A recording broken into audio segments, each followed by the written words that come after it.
Here are 8 books that you need to read this fall. Also, I have my fall sweatshirt, my fall blanket, and my Diet Coke in my fall pumpkin cup. So it's fall now. I don't care. August is fall to me in here. Also, little disclaimer, some of these books I have read, and then some of them are also going to be on my fall TBR this year, so we can read them together. So, first on this list, I obviously could not leave this off. A fall TBR is The Secret History by Donna Tartt. I have read this, but I'm going to be rereading it this year, and all you really need to know is dark academia, friend group going to an elite arts college. One of them gets.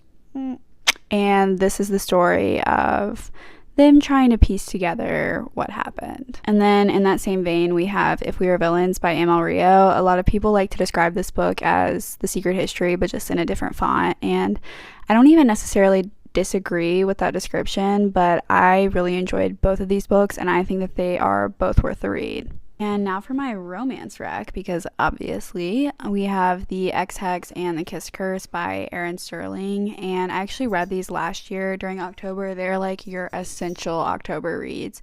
They are 2 really cute little romances set in Graves Glen, which is basically like Halloween Town in this series, and they're just so fun.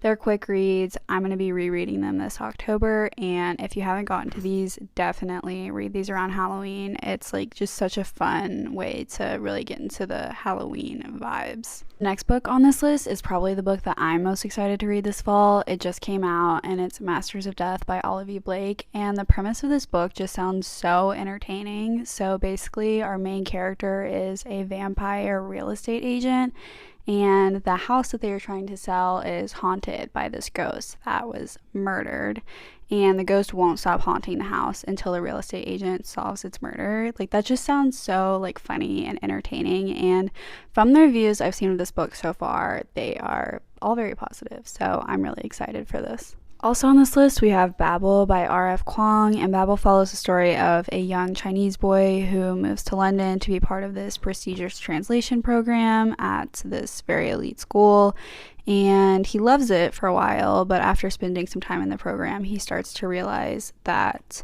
it is not what he thought it was going to be, and is in fact very unethical, and then he kind of has to make some decisions about what that means for him and what he's going to do about it. This book is definitely one of my 6-star reads. I loved it. After you finish this book, you will feel like your IQ has gone up like 30 points, and this is your homework, okay? If you're watching this video, save it. This is your homework. Next, we have the Caraval series by Stephanie Garber, and I actually read the first book in this series, Caraval, when it came out like 5 years ago, and all I really remember is like a dark, magical carnival vibe going on, but I've heard that you have to read this trilogy before getting to Once Upon a Broken Heart, which is like her other series. I guess it's like a spin-off series. I don't know. Someone can tell me, but yeah, I'm gonna be picking these back up in the fall for sure. Then we have Legendborn by Tracy Deonn. This is actually a YA book, but it's another dark academia. So from what I understand, obviously I haven't read it yet, but from what I understand is our main character enters into this like